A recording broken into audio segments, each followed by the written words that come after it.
Vincent Lagaffe, comment il est parvenu trouver l'adresse de sa mère biologique. À l'occasion de la sortie de son autobiographie intitulée « Je m'appelais Franck », Vincent Lagaffe est revenu sur ses origines et les circonstances de son adoption. Au cours d'une interview accordée à Téléstar, en kiosque lundi 10 avril, l'animateur a notamment révélé comment il a retrouvé la trace de sa mère biologique. Son humour décalé et son fameux bip-bip ont fait de lui l'un des animateurs les plus populaires du début des années 2000. Après avoir tenté de percer dans la chanson, Vincent Lagaffe s'est fait un nom sur le petit écran en animant l'émission Le Big Deal de 1998 à 2004.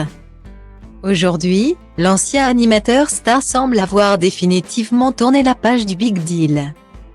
Lors d'un entretien accordé à Télé Loisirs, il a notamment expliqué qu'un retour sur les antennes n'était pas d'actualité. « Je n'y crois pas. Je ne pense pas que ça revienne un jour à l'antenne. Ou alors, si ça revient, ce sera avec un autre animateur, un tout petit budget et des jeux relativement chers.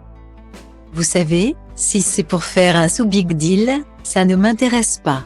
D'une manière générale. J'ai toujours essayé de surprendre le public en donnant toujours mieux, ou plus grand, a-t-il confié.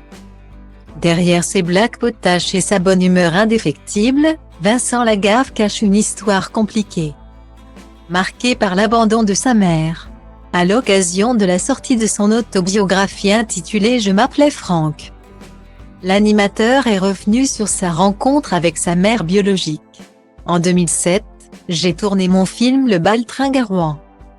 J'ai contacté le procureur là-bas, car je savais que j'avais été adopté à la pouponnière de l'assistance publique. En me raccompagnant, sa secrétaire m'a demandé de la rappeler le soir. Je vous donnerai l'adresse de votre maman qui est remariée, a-t-il confié. Avec ma femme Nathalie, on a sonné à sa porte. Elle m'a remballé en me disant qu'elle me reconnaissait mais qu'elle ne voulait pas me voir.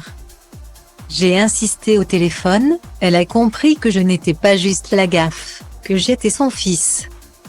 Elle m'a alors donné rendez-vous dans un café, parce qu'elle ne voulait pas que son mari sache. A-t-il continué. Elle ne m'a pas abandonné, elle m'a confié elle n'avait pas les moyens de m'offrir la vie qu'elle aurait voulu pour son enfant. C'est une preuve d'amour énorme, a ajouté l'animateur. Des confidences touchantes.